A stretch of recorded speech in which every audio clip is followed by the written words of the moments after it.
শ্রীনিকা সিরিজের তরফ থেকে তোমাদের সকলকে জানাই উল্টো রথের অনেক অনেক শুভেচ্ছা। জানি উল্টো রথ শেষ হয়ে গেছে, তবুও বলে নিচ্ছি, কারণ এই দিন ছিল উল্টো রথ। আর আয়ুষ ওদের বন্ধুদের নিয়ে রথ নিয়ে বেরিয়েছিল, এত চাল ডাল টাকা পেয়েছে, এই দিয়ে কিন্তু আমরা প্রসাদ রান্না করে পরে সবাইকে খাওয়াবো। আর যখন খাওয়াবো তোমরা কিন্তু অনেকেই দেখতে চেয়েছো যে অবশ্যই যেন দেখাই, অবশ্যই দেখাবো, সেটা কিন্তু ডিসিশন হয়নি। আর এখন দেখো শ্রীনিকা শ্রীজা এই রথটা টানছে, কারণ সারাদিন দাদাভাই এই ওদের রথটা নিয়ে গেছিলো, তো সব জায়গায় টেনে নিয়ে এসছে, আর এখন কিন্তু ওরা টানলো। আর আমরাও বেরিয়ে পড়বো, কারণ আমরা যাবো স্কনে। তার জন্য দেখো আমি রেডি হয়ে নিয়েছি। আর এই দেখো আমার ছোট্ট দুটো রাধারানী কতটা খুশি। ওরা না কোথাও ঘোরাঘুরির নাম শুনলে বাচ্চারা, সব বাচ্চারাই সমান যে একটু আনন্দ পায়। আর এই দেখো আজকে যাবে উল্টো রথে, আর সুন্দর একটা লেহেঙ্গা পরিয়ে দিয়েছি, আমার বাবা আবার জুতো পরিয়ে দিচ্ছে। আর সত্যি কথা বলতে আমি ওদের জামা টামা পরাতে পছন্দ করলেও আমার জুতো পরাতে যে কেমন লাগে, আমার একটু আনকমফোর্টেবল লাগে দুজনাকে জুতো পরাতে। ওই জন্য বাবা ছিল, তো বললাম বাবাকে তুমি পরিয়ে দাও। এই দেখো 3 বোন কত সুন্দর করে বেনি করেছে। আর শ্রীনিকা শ্রীজাকেও কিন্তু অন্বেষা সেম ওরকম উলের ওই বেনিগুলো বানিয়ে দিয়েছিল। তো কেমন লেগেছে জানিও। তো তোমরা অনেকেই কমেন্ট করেছো শর্ট ভিডিওতে যে খুব ভালো লেগেছে, অনেক অনেক ধন্যবাদ সবাইকে। আর এরপর কথা হচ্ছে আমরা কারা কারা যাচ্ছি। তো তোমরাই দেখো আমরা কারা কারাতে যাচ্ছি। আমার বাবা মা এসেছিলো, কিন্তু আমার বাবা এসেছিলো একটু সকালের দিকে, আর আমার মা সকালের দিকে বলতে 3টের দিকে এসেছিলো, আর আমার মা এসছে এই 4:30 5টার দিকে।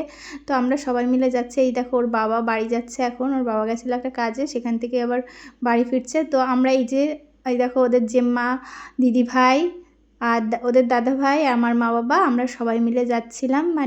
কাছাকাছি রথ, তো আমরা হেঁটে হেঁটেই যাচ্ছিলাম। আমরা এসছি আমাদের গলি থেকে বেরিয়েই মুখে দেখি যে রথটা যাচ্ছে, তো আমরা হেঁটে হেঁটে কিন্তু চলে আসলাম। আর রথের যেখানে ইস্কন মন্দির আমাদের রয়েছে, সেই ইস্কন মন্দিরের পেছনে কিন্তু ছোট্ট একটা পার্ক হয়েছে। আর এই পার্কের জন্য কিন্তু মানুষ আরও বেশি খোলামেলাভাবে ঘোরাফেরা করছে। তো মন্দিরের ভিতরে তো এতটা ভিড়, আর সেই জন্য শ্রীনিকা শ্রীজাকে নিয়ে এসেছি একটুখানি দোল খাওয়াতে।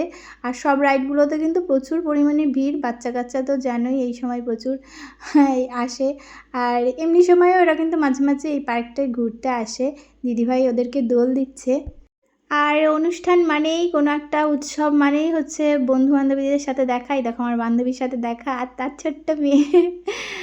তো অনেক দিন পরে দেখা হলে যা হয়, খুব আনন্দ লেগেছে সবার সাথে দেখা হয়ে। আরও বান্ধবীদের সাথে দেখা হয়েছিল, তো তোমাদের সাথে দেখানো হয়নি।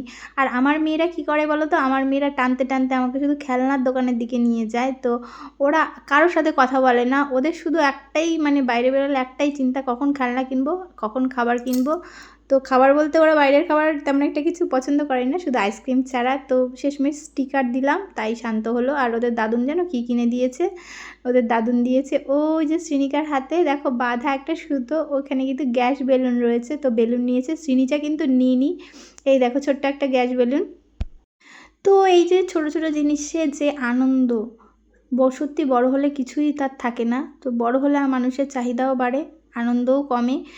আর এই যে স্টিকারগুলো পেয়ে আমার মেয়েরা যে কী খুশি হয়েছে, এই 10 টাকা দামের স্টিকার, এখন বাড়ি যাবে কখন সেই চিন্তা করছে, বাড়ি গিয়ে স্টিকারগুলো লাগাবে বই খাতায়। আর এখান থেকে কিনে দিয়েছিলাম একটু চাউমিন। এরপর একটু ফাঁকা হয়েছিল বলেই কিন্তু আমি একটু মন্দিরের মধ্যে ঢুকতে পেরেছিলাম, এর আগে কিন্তু প্রচুর ভিড় ছিল। দুজনে মিলে প্রণাম করে নিচ্ছে, আমি আগেই ঠাকুরের প্রণাম করেছিলাম দর্শন করে, ওদেরকে ফাঁকায় নিয়ে এসেছি। যখন একটু ফাঁকা হয়েছে তখন কিন্তু মন্দিরে নিয়ে এসেছি, আর দুজন কিন্তু সুন্দর করে প্রণাম করে নিল।